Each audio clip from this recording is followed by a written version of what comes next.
사도신경 신앙 고백 드리겠습니다. 나는 전능하신 아버지 하나님 천지의 창조주를 믿습니다. 나는 그의 유일하신 아들 우리 주 예수 그리스도를 믿습니다. 그는 성령으로 잉태되어 동정녀 마리아에게서 나시고 본디오 빌라도에게 고난을 받아 십자가에 못 박혀 죽으시고 장사된 지 사흘 만에 죽은 자 가운데서 다시 살아나셨으며 하늘에 오르시어 전능하신 아버지 하나님 편에 앉아 계시다가 거기로부터 살아있는 자와 죽은 자를 심판하러 오십니다. 나는 성령을 믿으며 거룩한 공교회와 성도의 교제와 죄를 용서받는 것과 몸의 부활과 영생을 믿습니다. 아멘. 찬송가 167장입니다. 167장 즐겁도다 이날.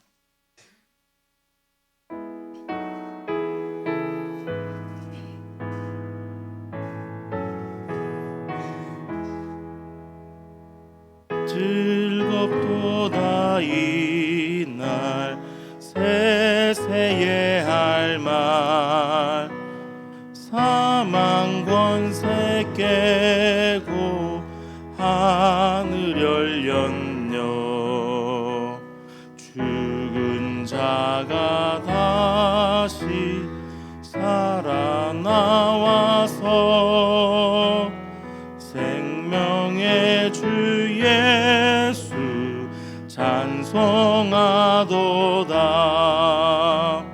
즐겁도다 이날 세세의 할 말 사망 권세 깨고 승리하셨네.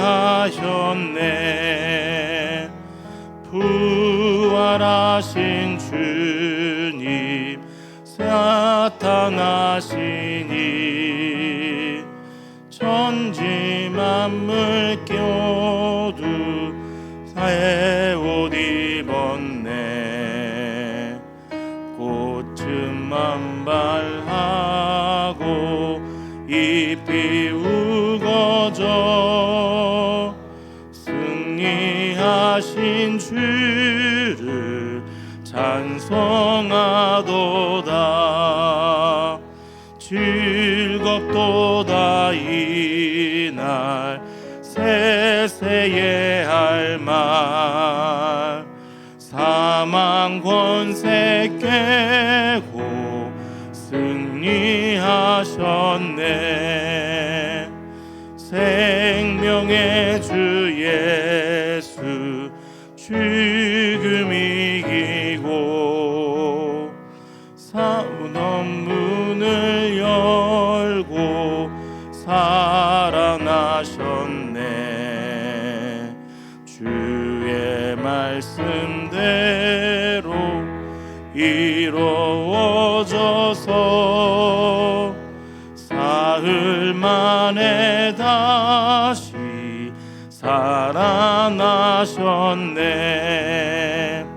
즐겁도다 이날 세세의 할 말 사망 권세 깨고 승리하셨네. 아멘. 하나님의 말씀은 고린도전서 15장 35절에서 49절 말씀입니다. 고린도전서 15장 35절에서 49절까지의 말씀 함께 교독을 보신 후에 마지막 절은 함께 합독을 읽겠습니다. 누가 묻기를 죽은 자들이 어떻게 다시 살아나며 어떠한 몸으로 오느냐 하리니 어리석은 자여 내가 뿌리는 씨가 죽지 않으면 살아나지 못하겠고 또 내가 뿌리는 것은 장래의 형체를 뿌리는 것이 아니요 다만 밀이나 다른 것의 알맹이 뿐이로되 하나님이 그 뜻대로 그에게 형체를 주시되 각 종자에게 그 형체를 주시느니라. 육체는 다 같은 육체가 아니니 하나는 사람의 육체요 하나는 짐승의 육체요 하나는 새의 육체요 하나는 물고기의 육체라. 하늘에 속한 형체도 있고 땅에 속한 형체도 있으나 하늘에 속한 것의 영광이 따로 있고 땅에 속한 것의 영광이 따로 있으니 해의 영광이 다르고 달의 영광이 다르며 별의 영광도 다른데 별과 별의 영광이 다르도다. 죽은 자의 부활도 그와 같으니 썩을 것으로 심고 썩지 아니할 것으로 다시 살아나며 욕된 것으로 심고 영광스러운 것으로 다시 살아나며 약한 것으로 심고 강한 것으로 다시 살아나며 육의 몸으로 심고 신령한 몸으로 다시 살아나나니 육의 몸이 있은즉 또 영의 몸도 있느니라. 기록된 바 첫 사람은 아담의 생명이 되었다 함과 같이 마지막 아담은 살려주는 영이 되었나니 그러나 먼저는 신령한 사람이 아니요 육의 사람이요 그 다음에 신령한 사람이니라. 첫 사람은 땅에서 났으니 흙에 속한 자이거니와 둘째 사람은 하늘에서 나셨느니라. 무릇 흙에 속한 자들은 저 흙에 속한 자와 같고 무릇 하늘에 속한 자들은 저 하늘에 속한 이와 함께 같으니 읽겠습니다. 우리가 우리가 흙에 속한 자의 형상을 입은 것 같이 또한 하늘에 속한 이의 형상을 입으리라. 아멘. 기도하겠습니다. 좋으신 아버지 하나님 은혜를 감사합니다. 지난 간밤에도 주의 품 안에서 편히 쉬게 해주시고 또 이 새벽에도 저희들을 주 앞에 불러주심을 감사합니다. 오늘도 저희들에게 새날 주시고 또 생명 주시고 건강 주셨는데 이 한날도 주님과 더불어 동행하게 하시고 주를 기쁘시게 하는 한날 되게 하여 주옵소서. 이 새벽에도 주님을 사모합니다. 말씀과 기도 가운데 저희들을 만나 주시며 주의 성령으로 충만케 하여 주옵소서. 기도의 영을 부어 주셔서 마땅히 간구할 것들로 기도할 수 있게 하여 주옵소서. 주님께 감사의 예물과 또 일천번제 예물 드립니다. 믿음으로 순종으로 감사함으로 드리는 예물을 주님께서 기뻐 받아 주시며 약속하신 하늘의 복과 땅의 복으로 충만하게 채워 주옵소서. 주의 은혜로 종의 가정들을 형통케 해주시며 그 자녀들을 축복하여 주옵소서. 예수님의 이름으로 축복하며 기도하옵나이다. 아멘. 이 새벽에도 주의 은혜와 축복이 함께 하시기를 축원합니다. 이제 오늘부터 우리 40년 헌신자 위로에 가는데 잘 다녀올 수 있도록 기도해 주시고요. 우리의 신앙생활의 궁극적인 상급은 하나님께 받는 것입니다. 근데 우리가 자칫 잘못하면은 그 내가 수고한 보상을 사람에게 받으려고 해요. 그러면 그때부터 신앙은 심각하게 왜곡되어집니다. 우리가 여러 가지 많은 수고와 헌신을 하는 것은 궁극적으로 하나님 앞에 갔을 때 잘했다, 충성된 종아 이렇게 칭찬받는 것이 우리의 신앙과 삶의 목표입니다. 그런데 이제 우리가 인간이기 때문에 때로는 격려와 위로가 필요한 거예요. 그래서 이 40년 헌신자 위로는 여러분들의 수고에 대한 보상이 아닙니다. 그렇게 생각하시면 착각이고요. 우리의 보상은 하나님께 받는 것입니다. 다만 이제 우리의 신앙의 어떤 격려와 위로가 되는 시간이다. 이렇게 여러분들이 잘 생각해 주시면 감사하겠습니다. 자, 이제 오늘 본문의 말씀에 보면 계속해서 이제 부활 신앙에 대한 얘기를 이어져 가고 있습니다. 먼저 35절에 보면 누가 묻기를 죽은 자들이 어떻게 다시 살아나며 어떠한 몸으로 오느냐. 이 35절이 그 이제 이 고린도 교회의 부활 신앙이 흔들리게 된 원인인 것입니다. 우리가 이제 신앙생활하면서 이런 갈등이 항상 있어요. 이제 지금 이 35절에서 묻는 이 사람들의 질문, 누군가가 물어봤죠. 누가 묻기를 해서 누군가가 물어봤어요. 뭘 물어봤느냐면은 죽은 사람들이 어떻게 살아나고 어떠한 몸을 입고 오느냐 이런 거예요. 제가 이제 가끔 그런 장례식장에서 여유가 되면 그런 얘기를 하는데 이제 지난주에 돌아가신 우리 박정현 집사님 어머님이 96세세요. 96세인데 그분이 96세에 돌아가셨는데 부활할 때 몇 살 몸으로 부활할까요? 우리 어르신들이 몇 살 몸으로 부활하고 싶으세요? 그것도 재미있는 건 이거예요. 어머님은 40세에 돌아가셨어. 아들은 90세에 죽었어. 자, 그러면 죽는 시점에 부활하면은 부활하고 딱 만나 보니까 엄마는 40살이야. 근데 아들은 90살이야. 그러면 어떻게 돼요? 90살 할아버지가 40 먹은 중년 부인한테 엄마 이렇게 해야 돼요. 이 부활이라는 것을 우리가 이제 이성적으로 생각하면 혼란스러움이 있는 거예요. 그러니까 이분들이 이 바울에게 물은 질문이 그거예요. 부활이 있다면 부활 후에 어떤 몸을 입고 오겠느냐. 그러니까는 90살 몸을 입고 오겠느냐, 40살 몸을 입고 오겠느냐, 어떤 몸을 입고 오겠느냐는 거예요. 이게 헷갈리잖아요. 그렇죠? 이게 이제 헷갈리기 시작합니다. 그러면 만약에 엄마를 기준으로 40살에 엄마를 부활시키면 아들은 몇 살로 모습으로 부활해요? 그 아들은요, 그 할머니는요, 복잡해지는 거예요. 이게 머리가 막 복잡해지는 거예요. 그러니까 부활은 없다 이렇게 말하는 것이죠. 이런 일들은 이제 바리새인들한테도 있었죠. 바리새인들이 부활이 없다라고 믿은 사두개인들이 있었죠. 사두개인들이 부활이 없다 하는 이유가 뭐냐면은 형수가 죽었는데 형이 죽었는데 그 동생이 형수를 취해서 대를 이어주는 법이 있어요. 그랬는데 7명의 형제가 다 그렇게 결혼을 했는데 다 자식 없이 죽었어요. 그럼 한 여자랑 7명이 결혼을 했으니까 나중에 부활하게 되면은 그러면 이 여자는 누구 부인이 됩니까? 이렇게 질문을 한 거예요. 헷갈리는 거예요. 헷갈리니까 그러니까 사두개인들은 뭐라 그러냐면 에이 그럼 부활은 없어. 복잡하고 그렇게 하니까 부활은 없어. 이렇게 얘기를 한 것이죠. 그러니까 우리가 신앙생활할 때 부딪히는 문제들이 항상 이런 문제들이에요. 제가 이제 우리 둘째 딸이 그런 질문을 했다 그랬잖아요. 제가 어렸을 때 이 아이들에게 다 복음도 전하고 구원 상담도 하고 예수님을 영접시키고 구원의 확신도 심어주고 다 했어요. 그래서 애들이 막 즐거워서 아빠 나는 집이 2개 있어요. 하늘나라에 집이 있고 여기 집이 있고요. 막 그랬던 애들이에요. 그런데 어느 날 갑자기 아빠 하나님 믿어줘? 그러는 거예요. 응, 나는 안 믿어져. 그러는 거예요. 아니 그 전까지 자기 구원받았다 그러고 자기 하나님의 자녀라 그러고 막 그랬던 애가 어느 날 갑자기 나 하나님 안 믿어져. 그럼 어떻게 해야 돼요? 이게 죽으려고 이렇게 말을 해야 돼요. 왜 그런 현상이 빚어지냐면 인간에게 이성이 있기 때문에. 인간의 이성. 신앙이라는 것은 맹목적인 게 아니에요. 믿으라 그러면 아멘 아멘 이게 믿는 게 아니에요. 신앙은 우리의 이성을 뛰어넘습니다. 이성을 뛰어넘지 않으면 신앙이 아니죠. 이성을 뛰어넘기 때문에 믿어야 될 부분이 있긴 있어요. 믿어야 될 부분이 있긴 있지만 그러나 무조건 맹목적으로 아멘 하는 건 아니에요.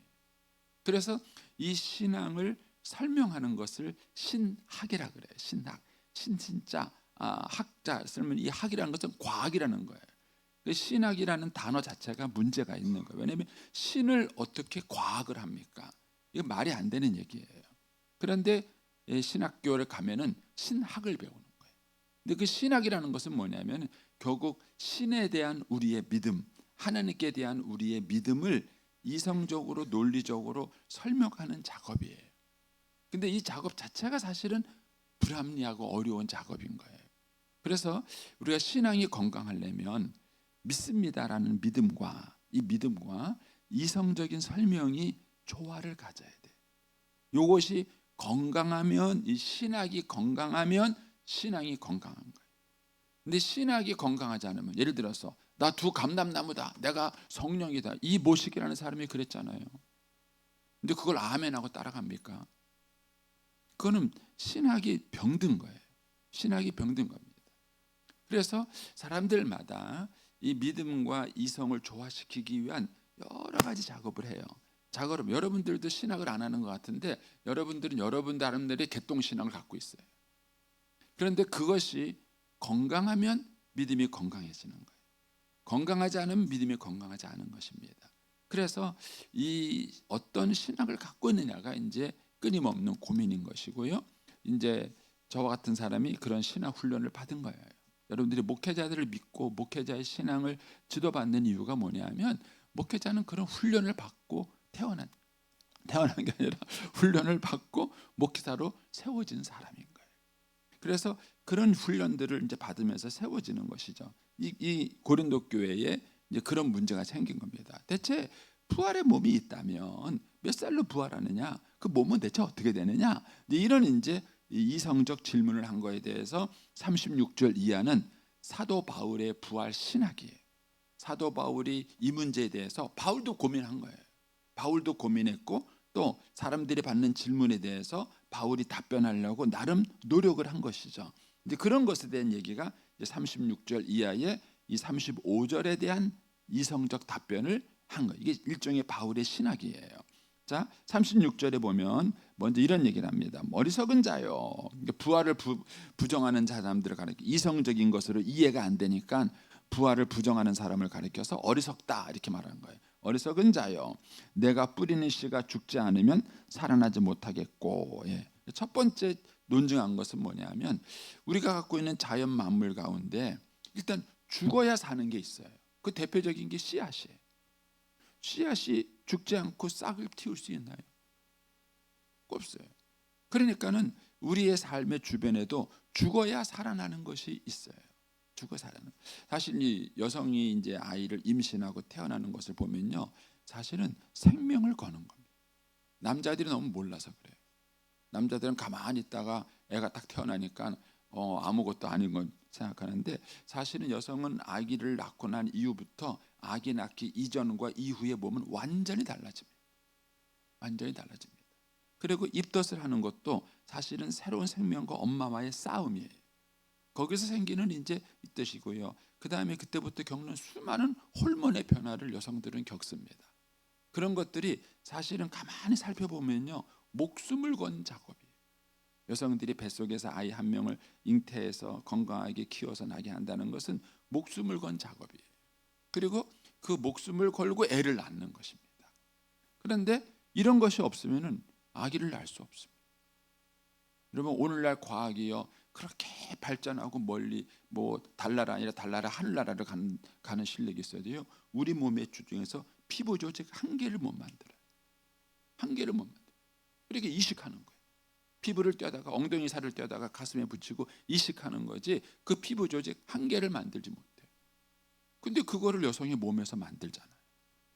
그걸 어떻게 설명할 겁니까? 그러니까 사도 바울이 얘기를 하는 거예요. 일단은 우리의 삶 주변에 죽어야 사는 게 있지 않냐, 씨가 뿌려서 죽지 않냐, 썩지 않냐, 그런데 거기서 생명이 나지 않냐. 이게 첫 번째 논쟁이고요. 두 번째는 뭐냐면은 37절에 내가 뿌릴 때 장래의 형체를 뿌리냐, 사과 심을 때 사과를 심으세요, 사과 씨를 심으세요? 배를 심을 때 배 씨를 심으세요, 배를 심으세요? 여러분, 씨앗 놓고 어떤 씨앗인지 구분이 되세요? 요건 좀 뭐 농사가 뭔지 아는 분들이에요. 그런데 일반인들 갖다 놓고 씨앗 놓고 구분해 보시면요, 아무것도 모릅니다. 그 씨앗이 뭔 씨앗인지. 그 자기는 사과인지하고 심었는데 나는 거 보니까 배가 났어. 그렇잖아요. 예. 그러니까 이제 여기서 이 얘기를 하는 거예요. 분명히 우리가 심을 때는 장래의 모양을 심는 게 아니에요. 그냥 씨를 심을 뿐이에요. 근데 신기하게 사과가 나고 배가 나오는 거예요. 여러분, 사과 씨를 뿌려서 배가 나와요? 아니에요. 사과는 사과를 맺는 거예요. 그런 것처럼 부활할 때에 우리가 부활을 하신 사람을 만나면 그 이 부활하기 전의 모습과 부활의 모습이 본질적으로 같다는 거예요. 사과는 사과를, 배는 배를 하고 만들듯이 본질적으로 형체는 같아요. 근데 모양은요 달라요. 나는 씨를 심었는데 열매를 거둔 거예요. 이거는 이성으로 설명이 안 돼요. 이성으로 설명은 안 되지만은 그러나 그런 현상이 우리의 자연 현상 속에 있잖아요. 그러니까 우리가 장래의 모양을 모르지만 뿌렸는데 그것이 똑같은 본질은 똑같아요. 본질은 똑같은 어떤 형체가 생긴다는 거예요. 그런 것처럼 부활의 몸도 그렇다는 거예요. 그래서 저도 궁금해요. 제 아내가 몇 살 모습으로 부활할지. 웃으라고 한 얘기인데 여러분들은 웃지도 않으시고 뭘까 시각하세요 이렇게. 예. 그러니까는 궁금하잖아요. 예. 사람이 딱 부활할 때 몇 살 모습으로 부활할까? 그건 모르죠. 근데 하나님이 본질은 똑같은데 가면을 알아보는 거예요. 하고 알아는 보는 거예요. 그런데 모습은 달라졌어요. 모습은 다른 그런 부활의 모습이 있다는 것을 지금 얘기하는 것이죠. 그러면서 38절에 그렇게 결정하는 것은 뭐라고요? 하나님이 그 뜻대로, 예, 하나님의 지혜, 하나님의 지혜로 참 놀랍게 그 부활체의 몸을 주신다는 거죠. 그래서 이걸로 가리켜서 신학자들은 부활체다 이렇게 얘기를 해요. 신학자들이 만든 용어예요. 부활의 몸이다. 그래서 부활체다 이렇게 설명해요. 그러니까는 이 부활의 몸은 부활하기 전의 몸과 분명히 연관성이 있어요. 연관성이 있으면서도 그러면서도 뭔가 달라요. 저는 부활할 몸이 한 목사보다 클까요? 작을까요? 여러분 같으면 어떤 몸으로 부활했으면 좋겠어요? 컸으면 좋겠어요? 작았으면 좋겠어요? 생각 안 해보셨어요?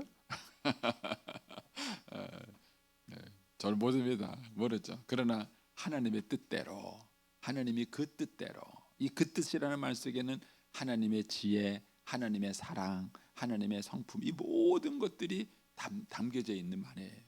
그러니까는 하나님이 주시는 몸이라면은 우리는 가장 최고의 몸을 얻을 수 있는 것이죠. 그러면서 이제 39절에 이제 또 다른 논증을 합니다. 육체는 다 같은 육체가 아니니 사람의 육체가 있고 짐승의 육체가 있고 새의 육체가 있고 물고기의 육체가 있어요. 그래서 다양한 육체가 있잖아요. 그런 것처럼 내가 태어나서 한 번 경험한 이 몸, 이게 육체의 전부라고 생각하지는 말라는 거예요. 내가 경험해 보지 않은 몸도 있을 거라는 거를 왜 생각 못 하냐는 거예요. 그러니까 이 몸이 다가 아니에요. 그러면서 이제 40절에 그렇게 말합니다. 하늘에 속한 형체도 있고 땅에 속한 형체도 있으니 하늘에 속한 것의 영광이 따로 있고 땅에 속한 것의 영광이 따로 있으며 해의 영광이 다르고 달의 영광이 다르며 별의 영광도 다르고 별과 별의 영광도 다르다. 갑자기 육체 얘기하다가 영광 얘기를 했는데 우리 어르신들이 가끔 그런 얘기를 해요. 젊은 애들 보면서 좋을 때다 좋을 때다 그래요. 그러면서 뭐라 그러냐면은 나도 저럴 때가 있었는데 어르신한테 여쭤볼게요. 그때가 좋으세요? 지금이 좋으세요? 왜 말이 헷갈리세요? 외모는 그때가 좋잖아요. 그렇잖아요. 피부도 탱탱하고 얼굴도 이쁘고 그때가 좋잖아요. 외모는요. 그래서 젊은이의 영광이 있어요. 육체의 영광이 있는 겁니다. 몸은 그냥 있는 게 아니라 영광이 있어요. 몸이 갖고 있는 영광. 근데 이제 하나님께서 우리에게 다양한 형태의 육체의 몸의 영광을 주신다는 거예요. 제가 이제 최근에 읽은 책 중에 하나가 한센병을 그 이제 평생 치료하면서 선교한 그 선교사님이 그 몸에 대한 묵상을 쓴 책이 있어요. 그래서 우리 몸이 이렇게 느낌이 있다는 게 만지면 촉감이 있잖아요. 이게 엄청난 축복인 거예요. 근데 한센병 환자의 병은 뭐냐면은 감각이 사라지는 거랍니다. 한센병은 본질적으로 썩는 게 아니래요. 감각이 사라지는 거래요. 근데 그게 왜 중요하느냐? 썩고 있는데 모르는 거예요. 다쳤는데 모르는 거예요. 그래서 우리 몸이 감각이 있는데 감각이 얼마나 중요한가. 그래서 그분이 얘기를 해요. 그래서 망치를 잡고요. 제가 이렇게 망치질을 하잖아요. 그러면 이제 손에 충격이 와요. 충격이 오는데 그 충격을 골고루 분산시키는 능력이 피부에 있어요. 나 그런 거 몰랐어요. 이게 없으면은요 여기 뭐가 생기죠? 한쪽에 물집이 생겨요. 손상의 힘이. 우리 몸이 정말 신비한 거예요. 그분이 그런 장을 쭉 썼는데 뭐 모르는 거 투성이더라고요. 저는. 근데 우리 몸이 진짜 신비하더라고요. 근데 이런 영광스러운 몸을 갖고 있으면서도 우리는 몰라요.